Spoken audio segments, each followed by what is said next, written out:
Hello everyone. सो हमने पिछले lecture में रिंग होमोमॉर्फिज्म देखा, रिंग आइसोमॉर्फिज्म देखा। तो अभी हम डायरेक्टली वेक्टर स्पेस पे जाएंगे, ठीक है। तो वेक्टर स्पेस को डायरेक्टली समझने के लिए हम कैसे करेंगे कि वेक्टर जो है वो एक एरो रहता है, बराबर। जैसे कि हेड टू टेल एक एरो रहता है, तो वो कहीं पे पॉइंट करता है कोई भी स्पेस पे। तो एक समझो एक वी वेक्टर है और एक डब्ल्यू वेक्टर है। अगर इन दोनों का मैं सम करता हूँ और वो जो सम मिलेगा अपने को वो एक रिजल्टिंग वेक्टर मिलेगा। तो अगर V vector plus W vector करता हूँ मैं, तो मेरे को एक ऐसा वाई वेक्टर मिलता है जो वी प्लस डब्ल्यू के इक्वल है। समझे ऐसे। तो वेक्टर के अंदर बहुत सारी प्रॉपर्टीज फॉलो होती है, एसोसिएटिव होती है। और इसके अंदर जो आइडेंटिटी है, एडिशन के अंदर जो आइडेंटिटी है वो अपना है जीरो। और उसको जीरो वेक्टर बोला जाएगा क्योंकि वो जो स्पेस है, जहाँ पे वेक्टर स्पेस के अंदर जो स्पेस है, वहां पे जो है वो वेक्टर जो है वो जीरो है। लेकिन अपने को जीरो लग रहा है, लेकिन वो खुद एक वेक्टर है, उसके अंदर भी एक डायरेक्शन है कि जीरो मतलब कि वो एक जगह पे पॉइंट कर रहा है, ओरिजिन पे पॉइंट कर रहा है। इसका मतलब वो कहीं तो पॉइंट कर रहा है ना, तो जीरो नहीं, वो जीरो वेक्टर, ठीक है। अब वही चीज आइडेंटिटी अपने मल्टीप्लीकेशन के अंदर वन आती है कि अगर अपन वन से मल्टीप्लाई करते हैं कोई भी वेक्टर को तो अपने को वही वेक्टर मिल जाता है, तो वो एक आइडेंटिटी होती है। हम आगे और इसे एग्जांपल्स देखेंगे, तो हम डेफिनेशन के तरीके से, मतलब टेक्स्ट बुक की डेफिनेशन की तरफ से किस तरीके से वेक्टर स्पेस को डिफाइन किया गया है पहले अपन वो देखते हैं, ठीक है। चलो। तो एब्स्ट्रैक्ट अलजेब्रा के तीन मेन कंपोनेंट्स थे, ग्रुप्स था, फील्ड्स था, रिंग्स था। अभी हम वेक्टर स्पेस में जा रहे हैं ताकि उसको और अच्छे से समझ पाए कि एब्स्ट्रैक्ट अलजेब्रा के अंदर वेक्टर स्पेसिस का क्या रोल होता है, क्योंकि लीनियर अलजेब्रा में तो एक रोल होता है। अब एब्स्ट्रैक्ट अलजेब्रा में उसका क्या रोल है, अब एक अपन लेते हैं। A set V is said to be a vector space। अपन एक V ले लेते हैं यहाँ पे, ठीक है। तो ये एक V है, ठीक है, ये V, एक V एक वेक्टर स्पेस है। और वो ओवर अ फील्ड F है, ठीक है। ये जो है ये F के अंदर है। इसका मतलब क्या हुआ कि ये जो है ये डिफाइंड है F के ऊपर। तो मतलब क्या है, ये 100% एक फील्ड है। अगर ये फील्ड है तो ये क्या हो सकता है, ये एक रिंग भी हो सकता है और ये एक ग्रुप भी हो सकता है, ठीक है। तो आप इसको ग्रुप बोल सकते हैं, रिंग बोल सकते हैं, फील्ड बोल सकते हैं, ठीक है। ऐसे। तो F फील्ड है, V is an abelian group. Abelian group है मतलब कि अगर मैं मल्टीप्लाई करता हूँ लेफ्ट से तो मेरे को, तो फिर जो रिजल्टिंग टर्म मिलेगा वो भी सेम है। और राइट से मल्टीप्लाई करता हूँ तो भी वो रिजल्टिंग टर्म जो मिलेगा वो सेम, ठीक है। ऐसे। तो वो जो वो है अबिलियन है। अंडर एडिशन में, अंडर एडिशन में वो एक ग्रुप है, अबिलियन ग्रुप है अंडर एडिशन में। और इफ ए ऐसा एलिमेंट ले लूं मैं एफ के अंदर, तो यहाँ पे से एक ए ले लूं मैं, ठीक है, यहाँ पे एक ए ले लूं मैं जो कि एफ का है। और वी जो है वो वेक्टर स्पेस में है, मतलब यहाँ पे एक वी है जो वेक्टर स्पेस का वी है। तो एक एलिमेंट ए वी बनेगा, एक एलिमेंट ए वी बनेगा, मतलब ये दोनों को मिलाकर, इसको और इसको मिलाकर एक एलिमेंट ए वी बनेगा in V such that following condition hold. ये जो ए वी है इसके ऊपर कुछ कंडीशंस होल्ड करेगी। कौन सी कंडीशंस होल्ड करेगी, तो ये देखिए कि अगर ए है, वी प्लस यू करूँ मैं अगर, और उसको ए से मल्टीप्लाई करूँ तो मेरे को A V plus A you मिलेगा। तो जैसे अपन पहले बताए थे, मैंने बताया आपको वेक्टर स्पेस, ठीक है। ऐसे लेफ्ट से मल्टीप्लाई करूंगा तो भी वो आंसर आ रहा है और राइट से मल्टीप्लाई करूंगा तो भी वही आंसर आ रहा है, ऐसे। और वही चीज अगर मैं एडिशन के अंदर भी मल्टीप्लीकेशन करूँ तो भी वो एसोसिएटिव प्रॉपर्टी और अबिलियन है, तो इसके लिए वो फॉलो करने ही वाला लेफ्ट और राइट, ठीक है। अभी अगर ऐसे मल्टीप्लाई करूँ तो भी मेरे को आंसर आ रहा है। अगर मतलब पहले मैं बी वी को करूँ मल्टीप्लाई या तो ए बी को करूँ मल्टीप्लाई, जैसे भी करे सेम ही है। और जैसे मैंने बताया था कि वन के साथ अगर कोई वेक्टर मिलता है तो वो वी आता है, मतलब कि वन जो है वो मल्टीप्लिकेटिव आइडेंटिटी है वेक्टर स्पेस का, ठीक है। अब members of vector space are called vectors. जो वेक्टर स्पेस के अंदर जो मेंबर्स रहेंगे ए बी सी डी जो भी बोलेंगे तो उसको क्या बोलते हैं, वेक्टर्स बोलेंगे, ठीक है। तो मतलब कैसे कि अगर मैं यहाँ पे इसको वी बोल रहा हूँ तो ये वी नहीं है, सिर्फ ये वेक्टर वी है। अगर मैं इसको ए बोल रहा हूँ तो ये ए नहीं है, सिर्फ ए वेक्टर ए है। अब अगर इसके अंदर स्केलर्स रहते, स्केलर्स क्या होता है कि अगर ये वेक्टर है, ठीक है, वी, और इसको अगर मैं ड्रॉ करता हूँ, ये ऐसे ऐसे दिखता है, ये वी वेक्टर ऐसे दिखता है, वी वेक्टर ऐसे दिखता है। तो जो उसका स्केलर है, स्केलर मतलब कि जिससे मैं उसको मल्टीप्लाई करूंगा, मान लो ए से, अगर मैंने उसको ए से मल्टीप्लाई किया तो वो ए जो है अब यहाँ पे आएगा वो ए, ठीक है, वो ए यहाँ पे आएगा और इसके साथ मल्टीप्लाई होगा तो ये जो वेक्टर है जो अभी सिर्फ यहाँ तक था, अब वो यहाँ तक आ जाएगा क्योंकि ए से वो मल्टीप्लाई हुआ है, ठीक है। स्केलर मतलब स्केल करना, वेक्टर को स्केल करना, उसको बढ़ाना। तो अपन स्केल कर रहे हैं वेक्टर को तो अपन स्केलर से मल्टीप्लाई कर सकते हैं। तो ऑपरेशन कंबाइंस है scalar A and the vector V form of vector A V, मतलब ये जो अब नया वेक्टर बना है अपना यहाँ से लेके यहाँ तक, ये जो इतना बड़ा, उसका क्या नाम है, ए वी, बराबर। हाँ, ए वी नाम है उसका, कॉल्ड स्केलर मल्टीप्लिकेशन। इस ये मल्टीप्लिकेशन को क्या बोलते हैं, स्केलर मल्टीप्लिकेशन। ठीक। In general we will denote the vectors by letters from the end of alphabet, मतलब यू वी डब्ल्यू के एंड ऑफ अल्फाबेट, अल्फाबेट के एंड के जो लेटर्स है उससे अपन डिनोट करेंगे यू वी डब्ल्यू। जैसे मैंने आपको बताया था कि वी और डब्ल्यू को अगर मैं प्लस करूँ तो मेरे को वाई मिलता है, तो मैंने भी वही किया ना, लास्ट के लेटर्स को ही लिया ऐसे, तो डिनोट करने के लिए। तो letters from beginning of alpha with alphabet such as ABC, और स्केलर्स को हम स्टार्टिंग से लेंगे, एबीसीडी ई एफ जी, उसमें से किधर से भी ले सकते हैं अपन स्केलर्स को, मतलब एक खाली डिनोशन डिनोट करने के लिए। अब ऐसे जरूरी नहीं, अब वेक्टर ए भी ले सकते हैं, जैसे मैंने यहाँ पे बोला कि ये एक ए वेक्टर है, तो जरूरी नहीं कि ए वेक्टर नहीं हो सकता, वो बस सामने वाले को समझना चाहिए कि अच्छा ए जो है वो स्केलर है वेक्टर, विदाउट इवन सेइंग कि हाँ भाई वो वेक्टर है या वो स्केलर है। बंदा अपने आप समझ जाए, इसलिए अपन ऐसे डिनोशन और ऐसे नोटेशंस फॉलो करते हैं। ठीक है, ये कुछ एग्जांपल्स है वेक्टर्स के, कैसे 2 by 2 मैट्रिसेस है और उसके अंदर अगर मैं स्केलर मल्टी ये कैसे एसोसिएटिव प्रॉपर्टी फॉलो करती है, जैसे ए वन और प्लस बी वन किया, फिर उसके बाद में ए थ्री प्लस बी थ्री किया, तो ये सब जो है ये पूरा की पूरा इक्वल आ रहा है एक दूसरे के। क्यों आ रहा है, क्योंकि वो एसोसिएटिव प्रॉपर्टी कम्यूटेटिव प्रॉपर्टी को फॉलो करता है। अगर मैं स्केलर एक बी ए से पूरे ए मैट्रिक्स से 2 by 2 के ए पूरे के पूरे मैट्रिक्स से मल्टीप्लाई कर दूं, तो सबके साथ वो बी जुड़ जाएगा, बी इसके साथ भी जुड़े, इसके साथ भी, इसके साथ भी, इसके बाद। इसका मतलब क्या है कि एक स्पेस है जहाँ पे A one A two A three A four है, ये सारे चार वेक्टर्स, मैंने उसको बी मारा, मतलब ये चारों को मैंने बी मारा, तो चार के चार एक साथ बड़े हो जाएंगे, समझे मेरी बात। ऐसे तो स्केल कर रहे हैं, चार वेक्टर्स को एक साथ स्केल कर रहे हैं। ठीक है, ऐसे अगर किसी ने लीनियर अलजेब्रा पढ़ा है तो उसको मालूम होगा कि कैसे हम डिटर्मिनेंट है उसको अगर स्केलर लगाते हैं तो कोई भी या तो कॉलम को वो पूरा मल्टीप्लाई होता है या तो रो को मल्टीप्लाई होता है, पूरे इसको नहीं होता। तो जान दो ज्यादा तुम कंफ्यूज हो जाएंगे, मत करो ऐसे। तो नॉर्मली ऐसे अपन वेक्टर स्पेस में स्केलर्स को मल्टीप्लाई करते हैं, पूरे के पूरे चार के चार वेक्टर्स को एक साथ मल्टीप्लाई कर दिया मैंने, ऐसे। आप इसको कहीं पे भी यूज कर सकते हैं, ये जो है बहुत ज्यादा अप्लाइड चीज है कि आप फ्लूइड के चीजों को देखेंगे। एक बहुत ही फेमस प्रॉब्लम है नावियर स्टोक्स इक्वेशन, जो मैंने सॉल्व किया मेरे पेपर में, तो आप मेरे रिसर्च पेपर देख सकते हैं नीचे। तो वहां पे भी मैंने बताया कि कैसे मैंने नावियर स्टोक्स इक्वेशन सॉल्व किया एक नए टाइप के वेक्टर्स बना के। तो मैंने क्यों बनाया वो, मैंने वो चीजें सीखा, न्यूमेरिकल एनालिसिस सीखा, ये वेक्टर लीनियर अलजेब्रा अच्छे से सीखा, एब्स्ट्रैक्ट अलजेब्रा अच्छे से सीखा, तो मेरे को चीजें आई समझ में। रेनल एनालिसिस सीखा अच्छे से, प्रूफ कैसे करते हैं वो सीखा, उससे करते करते मैं भी एक रिसर्चर बना ना, ऐसा है। तो इसलिए आज मैं तुमको पढ़ा क्यों, मुझे जरूरत है। अब ये सब स्पेस वेक्टर के अंदर भी एक सब स्पेस होता है, जैसे कि सब ग्रुप होता है वैसे सब स्पेस होता है इसके अंदर। तो अपन सब स्पेस कैसे डिफाइन होता है, let V be vector space, एक वेक्टर स्पेस वी ले ली, जैसे इसी को मान लो कि ये एक वेक्टर स्पेस है वी। ठीक है, ये एक वी है, अब वी है, वी के अंदर एक फील्ड एफ में है वो, बराबर, वो तो नॉर्मली है। अब let U be a subset of V, कि यहाँ पे एक यू ले लेता हूँ, ये जो है यू, ये एक सबसेट है वी का। ठीक है, सबसेट है, सिर्फ सबसेट, अब तक कुछ सबस्पेस की बात नहीं। अब we said that U is subspace, अपन बोलेंगे यू जो है वो सबस्पेस है, ये यू जो है वो एक सबस्पेस बनेगा, लेकिन सुनो, सबस्पेस बनेगा if you is also a vector space. अगर यू भी वेक्टर स्पेस बनेगा, वेक्टर स्पेस कब बनता है, जब उसके एलिमेंट्स वेक्टर होते हैं, जब उसके अंदर जो प्रॉपर्टीज है जैसे कि एसोसिएटिव कम्यूटेटिव वो फॉलो होती है, आइडेंटिटी जो है वो वन से हो जाएगा, कि जैसे ए वन मल्टीप्लाई बाई वी तो मेरे को वी ही मिलना चाहिए, ऐसे टाइप की।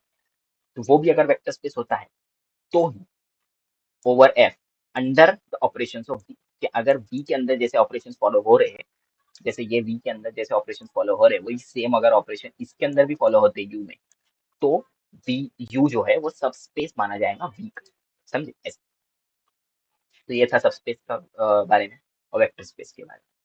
अब इसके अंदर लीनियर इंडिपेंडेंस भी है। लीनियर इंडिपेंडेंस मतलब क्या, कि देखो, लीनियर इंडिपेंडेंट अभी आपको समझा दो, ठीक है। लीनियरली डिपेंडेंट और लीनियरली इंडिपेंडेंट ये दो चीजें हैं। लीनियरली डिपेंडेंट कब होगा, पहले देखो, a set S of vectors is said to be linearly dependent.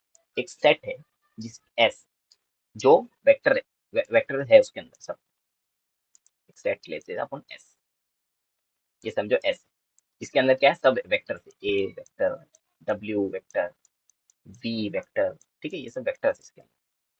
S is a set of vectors said to be linearly dependent, वो linearly dependent होंगे, ये जो S सेट है ये linearly dependent होगा कब, जब over the field F if these vectors v1 v2 and vn from S and elements a from F not all zero such that ये जो होने के बाद में जीरो हो जाए। ये जो एलिमेंट्स है, ये जो जितने भी एलिमेंट्स है, ये सारे के सारे एलिमेंट्स फील्ड एफ, मतलब कि यहाँ पे ये क्या है, ये वेक्टर स्पेस है बराबर। तो फील्ड, ये वेक्टर स्पेस किसके अंदर गिना जाता है, फील्ड एफ के अंदर गिना जाता है। तो ये फील्ड है बराबर, ये फील्ड है। इस फील्ड के अंदर के कितने एलिमेंट्स अपने को लेना है, फील्ड के अंदर के v1 v2 v3 ये सब है, ठीक है, ये सब है, n तक है, पूरे v1 से लेके n तक है। अब from s n elements A B C, मतलब यहाँ पे से मान लो ए, और फिर उसके बाद में लू मैं a2, यहाँ पे लू मैं an तक पूरे टर्म्स ले लूँ, ठीक है। ये s के टर्म्स लिया, ये f के टर्म्स लिया। अगर इन दोनों को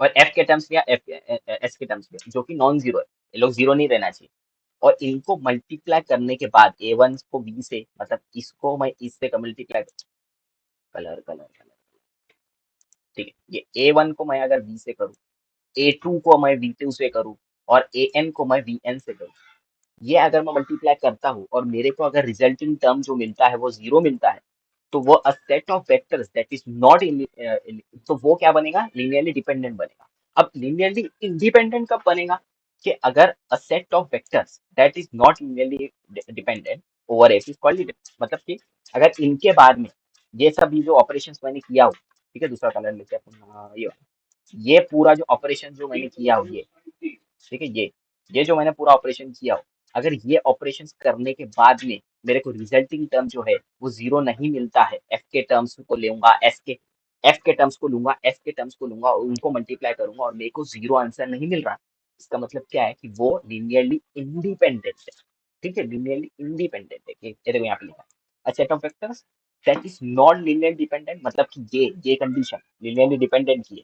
तो अगर इसको नॉट करेंगे अपन, तो मतलब जीरो नहीं मिलना चाहिए, तो ओवर फील्ड है, मतलब कि यही फील्ड के अंदर, यही सेम फील्ड के अंदर, यही सेम फील्ड के अंदर is called linearly independent over है, कि मतलब वो जो है वो अब लीनियरली इंडिपेंडेंट हो गया, खुद के ऊपर अभी वो डिपेंडेंट है, लोगों के ऊपर डिपेंडेंट, जैसे समझे। तो इसको बोलते हैं लीनियर इंडिपेंडेंस, मतलब पूरा के पूरा लीनियरली डिपेंडेंट, लीनियरली इंडिपेंडेंट, सबके सब एक साथ मिल गए, ठीक है। ऐसे कुछ एग्जांपल्स इसके। और बेसिस वेक्टर क्या होता है, बेसिस वेक्टर भी देखते हैं क्या होता है, बेसिस भी देख लेते हैं। हाँ, बेसिस बहुत इंटरेस्टिंग, ठीक है, कि let V be a vector space, ठीक है, अब अपन नया ले लेते हैं, ठीक है, एक let V be S vector space, तो ये यहाँ पे वी ले लेते हैं, ठीक है, वी ले लेते हैं, वी है, V be a vector space, एक ले लिया अपन ने, लेट वी ओवर है, मतलब क्या है कि अब ये वेक्टर स्पेस है, तो क्या इसके अंदर रहेगा, फील्ड के अंदर है, तो ये फील्ड है, ठीक है, ये फील्ड वेक्टर स्पेस है, उसके अंदर है, ठीक, सॉरी एफ है, उसके अंदर बी। अब a subset B of B, मतलब क्या, वी के अंदर एक सबसेट है B, sorry colour colour red, तो यहाँ पे एक सबसेट है क्या, बी, ठीक है, बी, यहाँ पे एक सबसेट है बी ऑफ वी, क्योंकि वी का सबसेट है बराबर, वी का है, वी का है, इस कॉल्ड है बेसिस ऑफ फॉर वी, इसका जो है बेसिस बनेगा, ये जो सबसेट है ये इसका बेसिस बनेगा, कब, for if B is linearly independent, मतलब इसके अंदर के जो एलिमेंट है, इसके अंदर के जो एलिमेंट है, देखो यार कलर, यार कलर के लपड़े, हाँ, तो ये देखो इसके अंदर जो एलिमेंट है, इसके अंदर जो एलिमेंट है, अपने लीनियरली इंडिपेंडेंट कैसे देखे थे, कि एफ के एलिमेंट, ये देखो अपने वी और एफ को देखे थे बराबर, अभी अपने को बी और एफ को देखना है, कि ये जो अभी बी इज लीनियरली इंडिपेंडेंट का मतलब है कि अगर एफ के एलिमेंट्स लू मैं यहाँ से कोई, और यहाँ से बी का एलिमेंट लो, ठीक है, अगर इनको मैं मल्टीप्लाई करता हूँ और आंसर मेरा जीरो नहीं आता है, मतलब मैं बी से ए और एफ से बी लेता हूँ, मतलब ये ए लिया मैंने, ये किसका एलिमेंट है, ये बिलोंग्स टू, अरे यार बिलोंग्स टू क्या लिखना चाहिए, हाँ ये बिलोंग्स टू क्या, बी, और इसको मैं अगर मल्टीप्लाई करता हूँ बी के साथ, जो कि किसका एलिमेंट है, एफ का, तो मेरे को आंसर जो है वो नॉट इक्वल टू जीरो आना चाहिए, जीरो नहीं आना चाहिए, तो वो लीनियरली इंडिपेंडेंट होगा, देखो B is linearly independent over F. अब समझ में आ गया कि बी इंडिपेंडेंट, लीनियरली इंडिपेंडेंट कैसे है, एफ पे, हाँ, अब and every element of V, अब वी के जितने भी एलिमेंट थे ब्लैक लेवल, इसके जितने भी एलिमेंट थे, इसके जितने भी एलिमेंट्स, ठीक है, इसके जितने भी एलिमेंट्स वो every element of B is linear combination of elements of B. कि मतलब अगर मैं बी के जितने भी एलिमेंट्स लूं और बी के जितने भी एलिमेंट्स लूं, बी के जितने भी एलिमेंट्स मतलब कि अभी मैं कलर नोटेशन करूंगा, देखो यहाँ के ये ब्लैक मतलब बी और रेड मतलब बी। कि अगर मैं इन दोनों के एलिमेंट्स का वी और बी का अगर मैं करूँ लीनियर कॉम्बिनेशन, मतलब कि अगर इनके साथ में मैं कोई भी ऑपरेशन करूँ तो रिजल्टिंग जो टर्म मेरे को मिल रहा है यहाँ पे, ये बेसिस रहेगा, ठीक है, इसको बोलेंगे बेसिस, ठीक है। The fuck?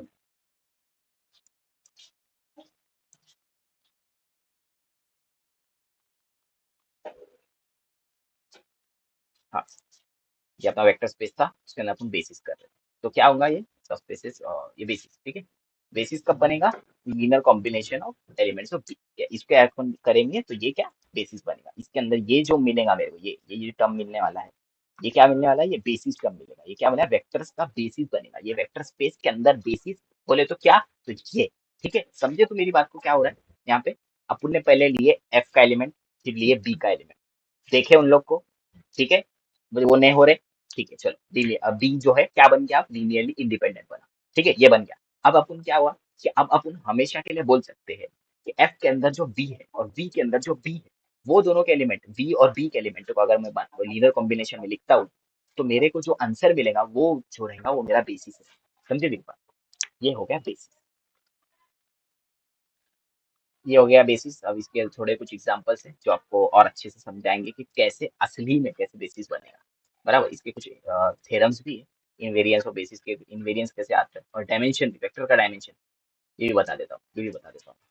A vector space that has a basis consisting of n, एक वेक्टर स्पेस है, समझो ये अपना वी को ही ले लो, एक वेक्टर स्पेस वी, अब वी है, वेक्टर स्पेस है that has a basis consisting of n, मतलब कि इसकी बात, हाँ तो इसकी बात हो रही है, ये इसकी बात हो रही है, दूसरा फलन, हाँ इसकी इसकी बात हो रही है, इसकी, ठीक है, ये एलिमेंट की बात हो रही है, जैसे अपन ने अभी बेसिस निकाला तो उसकी बात हो रही है। N element is said to be have n dimension n, इसको कितना डायमेंशन रहेगा, इसको एन डायमेंशन रहेगा, ये एन डायमेंशन का रहेगा ये, अगर एन डायमेंशन का है। For completeness the trivial, trivial मतलब ऑब्वियस, वेक्टर स्पेस जीरो, मतलब vector space zero is said to be spanned by empty set and have dimension zero. कि मतलब क्या है कि इसके अंदर जो वेक्टर स्पेस अपने को जीरो मिला, ये जो वेक्टर स्पेस अपने को जीरो मिल रहा है, तो ये स्पैंड, स्पैंड का मतलब क्या होता है कि आपके स्पेस पे स्पैंड है, मतलब ऐसे फैला हुआ है, ठीक है, स्पैंड। फॉर कंप्लीटनेस अगर एन डायमेंशन एन का मिला अपने को बेसिस, ठीक है, डायमेंशन एन का बेसिस मिला अपने को, ध्यान में रखो ये बात, डायमेंशन एन का अपने को बेसिस मिला, ठीक है। अब यहाँ पे है डायमेंशन एन का बेसिस।